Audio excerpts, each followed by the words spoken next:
कहानी का नाम है भूख के स्वर। दुनिया ने बड़ी तपस्या से सिद्ध किया हुआ यह महाकल्याण मंत्र मेरे कानों में फूंका। बेटा, देखी अनदेखी और सुनी अनसुनी करना सीखो, और हो सके तो जिन दांतों को दिखाते हो उनसे खाओ मत, और बन सके तो आंख, मस्तिष्क और हृदय को बांधने वाला जो तार है उसे चतुराई से काट डालो। बस फिर सुख ही सुख है। महामंत्र है, सिद्ध है।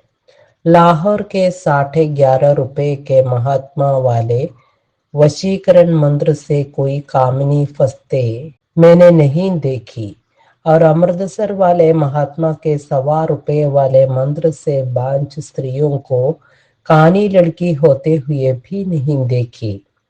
लेकिन इस महामंत्र के अपनाने वालों को हंसते, हुदकते, उछलते देखा है।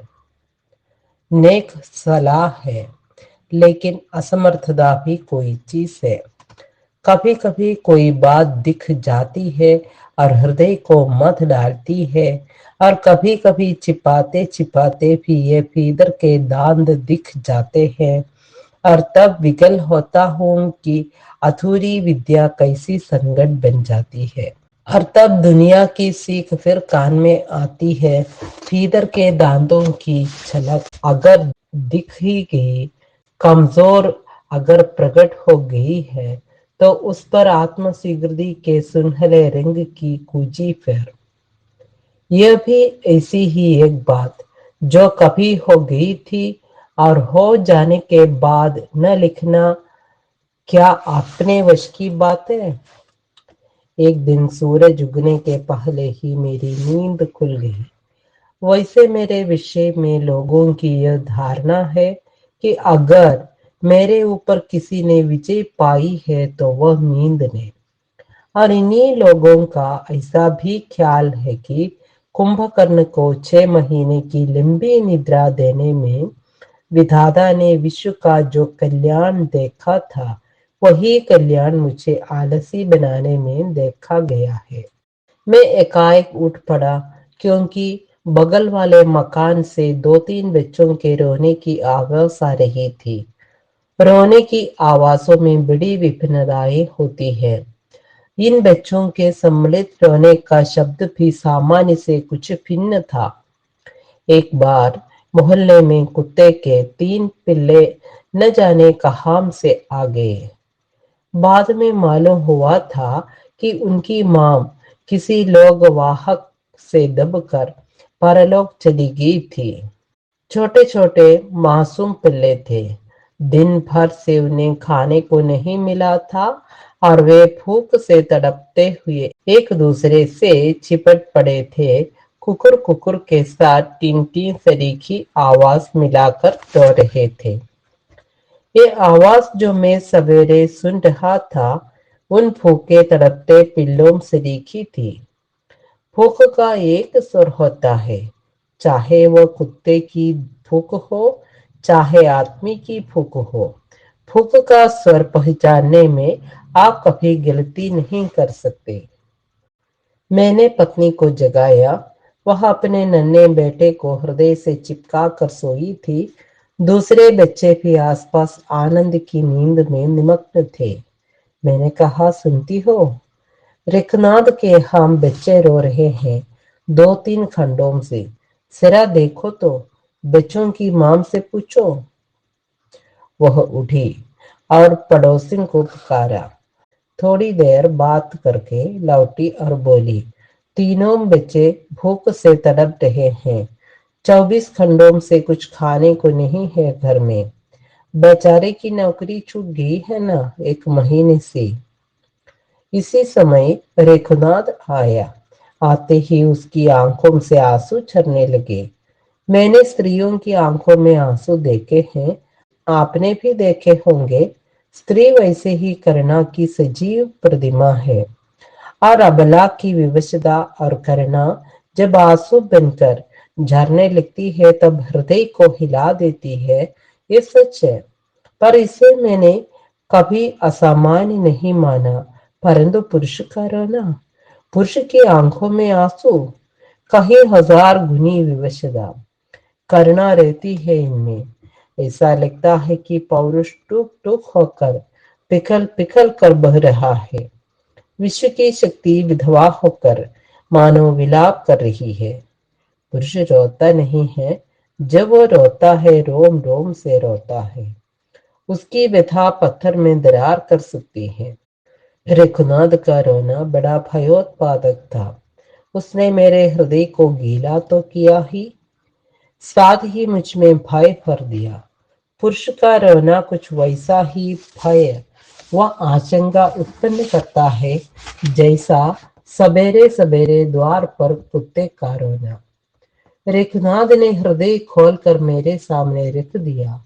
महीने भर से अपने दर्द को टांगे था, पर आज उसके आंसू निकल कर बतला रहे थे कि इसके पास गोबनी कुछ नहीं रहा। उसने बतलाया कि 1 महीना हो गया उसकी नौकरी को छूटे। 60 रुपये मिलते थे उसे, किसी तरह 3 बच्चों का और स्त्री का पेट भरता था। पर 1 महीने से घर में न बर्तन बचा था, न अन्न का दाना। नौकरी ढूंढते ढूंढते पाँव में छाले पड़ गए थे, पर कोई ठिकाना नहीं लगता था। मैंने सब हाल सुना। निदान्त हृदयहीन हो ऐसा तो नहीं है। हम में से अधिकांश के लिए सहानुभूति भी एक कला बन गई है। भाषा के वैभव ने हमें क्षमता दी है कि हम चुनिंदा शब्द उच्चरित करें। नाट्यकला ने सुविधा दे दी है कि दर्द का भाव चेहरे पर बिछा ले। इससे ज्यादा हम करते भी क्या है? सोच कर संतोष कर लेते हैं कि ज्यादा कर भी क्या सकते हैं। स्त्री ने उन बच्चों के लिए रात की रोटी भिजवाई, इस गर्व के साथ मानो अपना सर्वस्व त्याग कर रही है विश्व का पालन करने के लिए। उस समय अपने खुद के बच्चों के लिए वह गरम पराठे बना रही थी। ग्लानि से मेरा मन भर गया। कैसी क्षुद्रता है। हमारे घरों में बासी रोटी, कुत्ते की जूठी खीर, बिगड़ा हुआ चावल सब भिखारी व अतिथि के लिए होता है।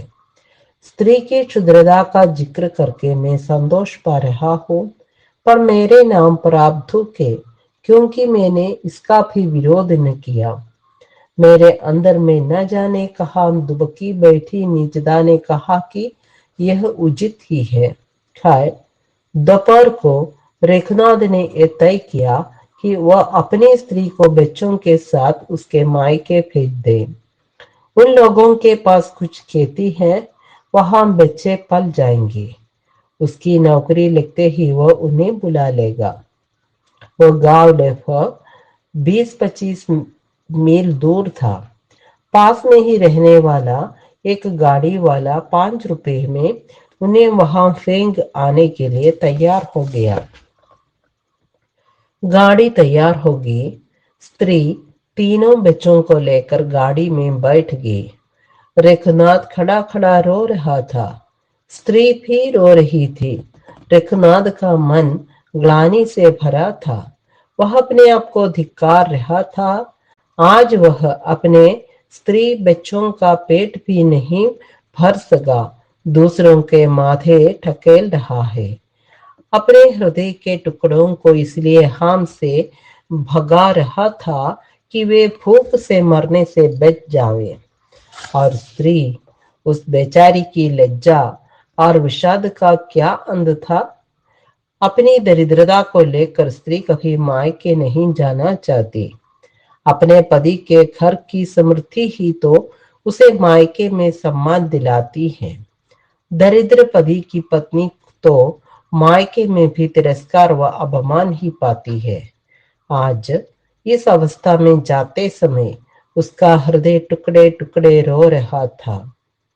उसकी आंखों से आंसुओं की चढ़ी लगी थी, और इधर उनका यह पति जमीन में गड़ा सा अपने भार से आप दबा हुआ विवश खड़ा था। गाड़ी चल दी। वो अभागिन बच्चों को गोद में संभाले हुए बैठी थी, जैसे कोई बिगही अपने बच्चों को पंखों में समेटे जलते हुए वृक्ष से भाग जाने का विवश संकल्प करके भी न भाग सकती हो। 2 दिन हो गए, गाड़ीवान नहीं लौटा। तीसरे दिन शाम को वह आया। खबर दी कि राह में खूब पानी गिरा। ठंड कड़ाके की पड़ रही थी। एक लड़के को यहीं से बुखार था। पानी और ठंड की मार से घर पहुंचते ही उसके प्राण पंछी पिंजड़ा खाली कर गए। रघुनाथ ने सुना, बड़ी देर तक रोता रहा। उसकी नौकरी अभी भी नहीं लगी थी। इस समय जब उसकी स्त्री बेटे के मरण के दुख से तड़पती होगी, उसे लगा कि उसका दुख बंटाने के लिए उसे वहां होना चाहिए था, पर वह जाता भी कैसे? रात को लगभग 8 बजे मोहल्ले में बड़ा हल्ला हुआ। मैं बरामदे में आकर बाहर खड़ा हुआ तो सामने से रघुनाथ रोता चिल्लाता आ रहा था। सिर से रक्त बहकर कुर्ते पर गिर रहा था। नजदीक आया तो मैंने पूछा, क्यों, क्या हुआ? ये खून कैसे बह रहा है? वह रोते हुए बोला, गाड़ीवान ने मुझे लठ से मारा। इतने में वह गाड़ीवान भी आ गया। मैंने उससे पूछा, क्यों रे, तूने इसे क्यों मारा? वो बोला, बाबूजी, ये मेरा किराया नहीं देता। रघुनाथ बीच में ही बोला, मेरे पास कौड़ी तो है नहीं। इससे कहा, कोशिश कर रहा हूं, मिलते ही पैसे चुका दूंगा। अभी तो मैं 3 दिन का भूखा हूं, पेट में दाना नहीं पड़ा। वह फिर रोने लगा। मुझे गाड़ीवान पर गुस्सा आया। कैसा कठोर हृदय है, तनिक भी इस गरीब पर दया नहीं। मैंने क्रोध से कहा, क्यों दे, तुझे जरा भी सब्र नहीं? उस बेचारे के पास इस वक्त क्या धरा है? तुझे शर्म नहीं आई? तूने उसका माथा फोड़ दिया। वह गाड़ीवान जरा आगे बैठा और एकाएक वह भी रो पड़ा। आंखों से आंसू गिरने लगे और वह हाथ जोड़कर बोला, बाबू साहब, मैं भी आदमी हूं। मैं तो कभी उससे नहीं मांगता, पर भगवान की सौगंध से कहता हूं, मैं भी 3 दिन से भूखा हूं और मेरे वे दोनों बैल भी 3 दिन से भूखे हैं, इसलिए गुस्सा गया था। मेरा सिर चकराने लगा। सामने वो भी खड़ा रो रहा था जो पीटा गया था। वो भी रो रहा था जिसने पीटा था। किसी तीसरे ही प्रबल दुश्मन ने दोनों को मारा था। वो रघुनाथ भी फूका 3 दिन से, गाड़ीवान भी फूका 3 दिन से, सब भूखे। सिट्ठ इंसान भूखा, अभड़ गंवार भी भूखा और पशु भी भूखा। सुबह उठा तो मालूम हुआ कि गाड़ीवान के उन दोनों बैलों ने रात को रस्सी तुड़ा ली और सेठ बदामी लाल के खेतों की कांटों की बाड़ी तोड़कर घुस गए। खूब पेट भरकर अनाज और घास चरा। चौराहे पर बदामी लाल दोनों बैलों को लिए खड़ा था। काजी हाउस की धमकी दे रहा था। दोनों बैल बैठे थे, चेहरे से तृप्ति छलक रही थी। पेट खूब भरे थे, आनंद से जुगाली कर रहे थे। दोनों बैल बैठे हंस रहे थे। ये दोनों मनुष्य खड़े खड़े रो रहे थे।